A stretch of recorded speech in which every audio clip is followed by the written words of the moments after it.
செங்கல்பட்டு மாவட்டம் காட்டாங்குளத்தூர் ஒன்றியத்திற்கு உட்பட்ட கொளத்தூர் ஊராட்சியில் சுமார் 44 ஏக்கர் பரப்பளவில் கடந்த 2019ஆம் ஆண்டு முதல் குப்பை கிடங்கு செயல்பட்டு வருகிறது. இங்கு செங்கல்பட்டு மட்டுமன்றி தாம்பரம், பல்லாவரம், குன்றத்தூர் உள்ளிட்ட பல்வேறு பகுதிகளிலிருந்து நாள்தோறும் லாரிகள் மூலம் டன் கணக்கில் குப்பைகள் கொண்டு வந்து கொட்டப்படுகின்றன. இங்கு குப்பை கிடங்கு அமைக்கக்கூடாது, துர்நாற்றத்தால் பொதுமக்களின் சுகாதாரம் சீர்கெடுகிறது என அப்பகுதி மக்கள் தொடர் போராட்டங்களை நடத்தினர். ஆனால் மக்களின் கோரிக்கைகள் நிராகரிக்கப்பட்டு தொடர்ந்து குப்பை கிடங்கு செயல்பட்டு வருவதால் பொதுமக்கள் பெரும் அவதிக்குள்ளாகி வருகின்றனர். விவசாய நிலமும் கிணறும் பாழானது குறித்து துரைபாபு சம்பந்தப்பட்ட காவல் நிலையத்தில் புகார் அளித்துள்ளார். ஆனால் புகார் அளித்தும் இதுவரை அதிகாரிகள் தரப்பில் எந்தவொரு நடவடிக்கையும் எடுக்கப்படவில்லை என தெரிகிறது. எனவே செங்கல்பட்டு மாவட்ட நிர்வாகம் இந்த விவகாரத்தில் உடனடியாக தலையிட வேண்டும் என பாதிக்கப்பட்ட மக்கள் கோரிக்கை விடுத்துள்ளனர். என்னோட பேர் துரைபாபு. நான் தாம்பரத்தில் வீடு வச்சிட்ருக்கேன். இங்கே என்னோட விவசாய நிலம் இருக்குது. இப்போ இந்த குப்பைமேடு பார்த்தீங்கன்னா இந்த பக்கம் இருக்குது, விவசாய நிலம் இந்த பக்கம் இருக்குது. எனக்கு இந்த குப்பைமேடு இங்கே வந்ததோ அதுலேருந்து என்னால் விவசாயம் சுத்தமாக பண்ண முடியாமல் போயிடுச்சு.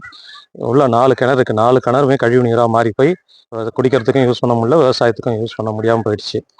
அடுத்து மழைநீர் காவா இந்த பக்கம் வர்றது தான் ஃபுல்லாக மழைநீர் காவா. இந்த பக்கம்லாம் மழைநீர் காவா என் தோட்டத்து வழியாக இந்த மழைநீர் காவா ஃபுல்லாக போகணும். இது ஃபுல்லாக காவால் ஃபுல்லாக இந்த கார்பேஜ் ஃபுல்லாக எல்லாமே அடப்பாகி தண்ணி ஃபுல்லாக எல்லா இடத்துலையும் பரவுது. அப்படி மீறி போகிற தண்ணி, அந்த காட்டு தண்ணி ஃபுல்லாக குளத்தூர் கழனிக்கும் அதுக்கு அடுத்து தெளிமேடு ஏரிக்கும் போய் சேர்ந்து அங்கே இருக்க பப்ளிக்கும் ப்ராப்ளம் பண்ணுது. அப்புறமா அடுத்து ரோட்டில் போகிறவங்க ஃபுல்லாக முக்கியது. இங்கே ஒரு டீ கடை இந்த சைடில் அந்த ஒரு 2 கிலோமீட்டர் தூரத்தில் எல்லா கடையிலுமே முச்சிட்டு இருக்கு. மக்களுக்கு ரொம்ப சுகாதார சீர்கேடாக இருக்குது. காட்டுலேயும் தீப்பிடிக்கிற அபாயமும் இருக்குது. ஃபுல்லாக இந்த மைக்கா இதெல்லாம் பறக்கிறது எல்லாம் காட்டுக்குள்ளே போகுது.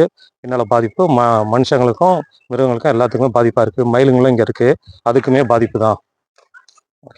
இது ஆமாம் சார். இப்போ இதுவரைலாம் தள்ளி இருந்தது, கொஞ்சம் இதுவாக இருந்தது. இப்போ பார்த்தீங்கன்னா நாளுக்கு நாள் எங்கே இருக்க நகராட்சியிலையும் ஃபுல்லாக கொண்டு வந்து கொட்டி இதுதான் என்னோட எல்லை. இந்த மரம் இருக்கிறதெல்லாம் என்னோட எல்லை.